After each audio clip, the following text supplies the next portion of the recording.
Konflik dan resolusi. Apa sih itu konflik?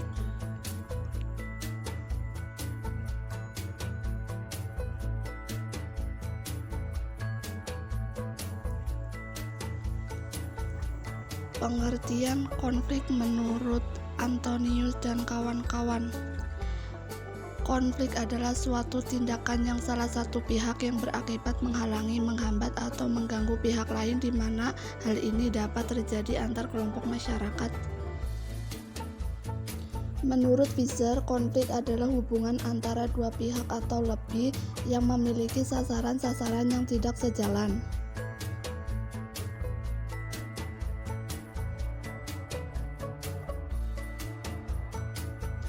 Sedangkan resolusi konflik adalah cara individu untuk menyelesaikan masalah yang sedang dihadapi dengan individu lain secara rela.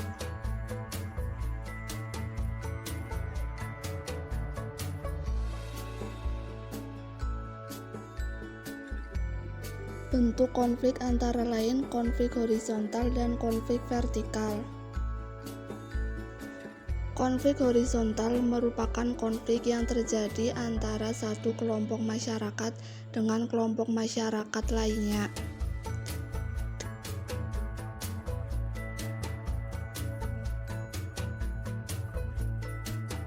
Konflik horizontal yang dapat ditemukan di pemerintahan: 1. Konflik intrakelembagaan. 2. Penanganan konflik antar kelompok masyarakat. 3. Implementasi kebijakan.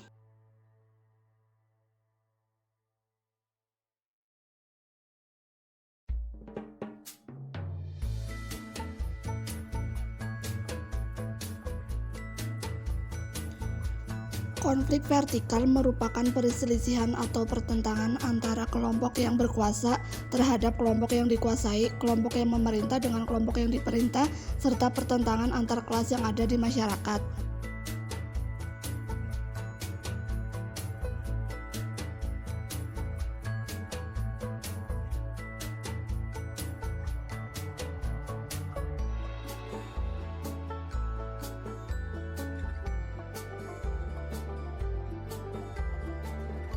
Jenis-jenis konflik: 1. Konflik sosial. 2. Konflik politik. 3. Konflik ekonomi. 4. Konflik budaya.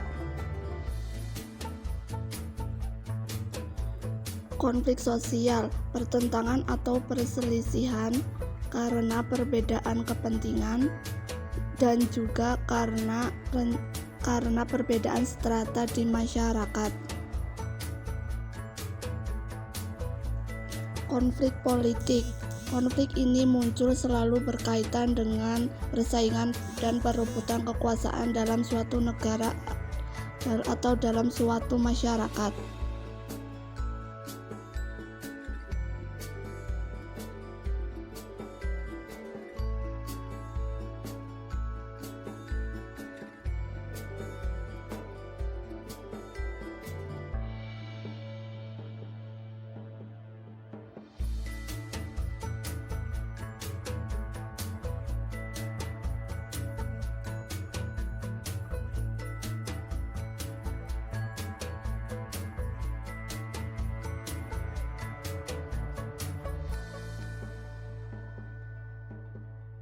Tiga proses resolusi konflik: 1. Negosiasi. 2. Mediasi. 3. Pengambilan keputusan berdasarkan konsensus.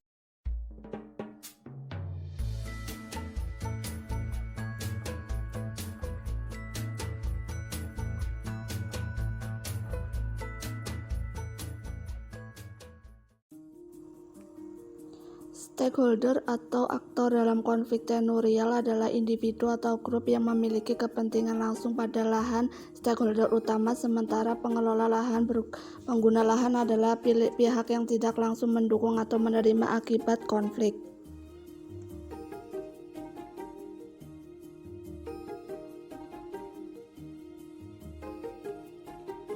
Gaya para pihak dalam bersengketa menurut Pasha dan Sirait 2011. 1. Menghindar. 2. Mengakomodasi. 3. Kompromi. 4. Kompetisi.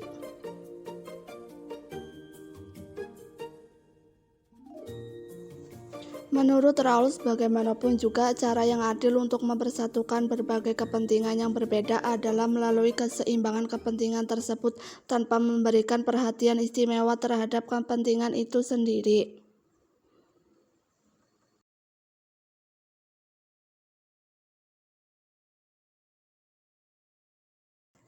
Dalam kerangka kerja Rapid Land Tenure Assessment, Rata dinyatakan bahwa perubahan dalam hubungan kekuasaan menghasilkan beberapa aktor yang mengambil peran dalam konflik sumber daya alam.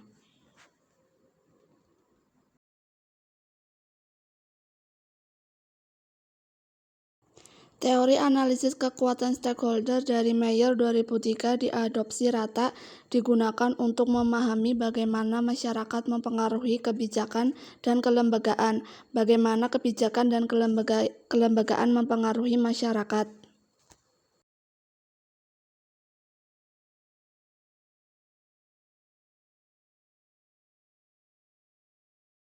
Menurut Kohn 1971, konflik disebabkan dua hal. Satu, kemajemukan horizontal dan kemajemukan vertikal.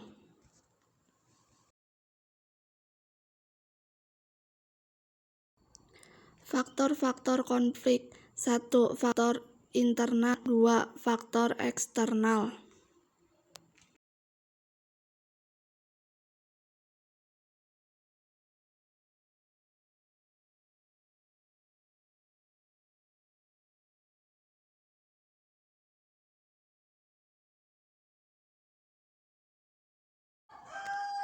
Faktor internal muncul dari dalam diri orang, kelompok masyarakat, organisasi, maupun negara itu sendiri, sehingga penyelesaiannya membutuhkan hal-hal yang bersifat kekeluargaan.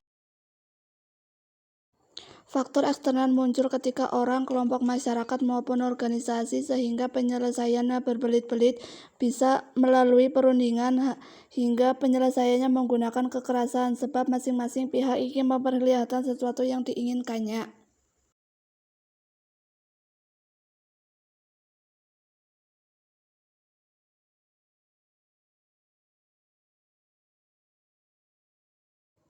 Sumber konflik perbedaan dan perbedaan tersebut bersifat mutlak, yang artinya secara objektif memang berbeda, namun perbedaan tersebut hanya pada tingkat presentasi.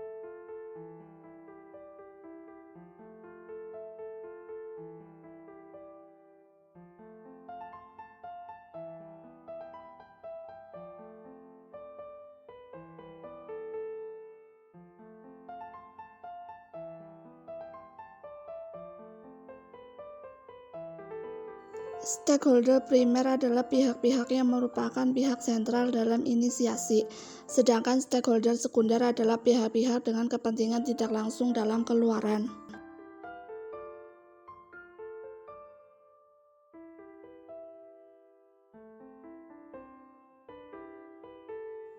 Monitoring data konflik dan kekerasan ini dilakukan dengan mengambil data dari media online.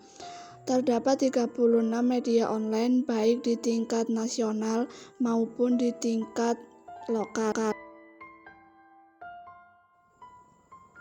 Baron dan Sert menjelaskan bahwa media massa telah menunjukkan efektivitas dan bisa menjangkau keberadaan konflik baik di level nasional maupun lokal.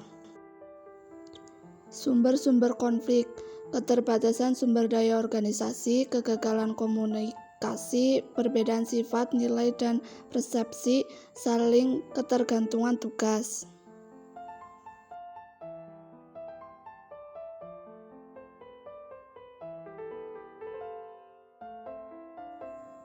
Pembangunan tempat pariwisata memberikan dampak yang signifikan terhadap sumber daya alam, seperti contoh di NTB yang telah dibangun kawasan Geopark Linjani Lombok. Dari hal tersebut memunculkan konflik antara masyarakat dengan pengusaha-pengusaha. Dari konflik tersebut, para ahli mengemukakan bahwa konflik tersebut termasuk dalam konflik spatial antara masyarakat lokal dengan pengusaha-pengusaha pariwisata, antara pengusaha pariwisata dengan pemerintah, antara pemerintah dengan penduduk lokal, dan konflik antar penduduk yang memiliki kepentingan yang berbeda. Dalam pembangunan pariwisata NTB, berbagai kebijakan pemerintah telah dikeluarkan. Dari sekian banyak kebijakan, maka kebijakan Perda Nomor 3 Tahun 2010 tentang Rencana Tata Ruang Wilayah Provinsi NTB dikeluarkan sebagai arahan untuk berbagai kepentingan di masyarakat. Menurut Hamdi, kebijakan publik partisipatif adalah suatu kebijakan yang substansi dan prosesnya melibatkan peran serta masyarakat sebagai stakeholder secara berkesinambungan dan proporsional.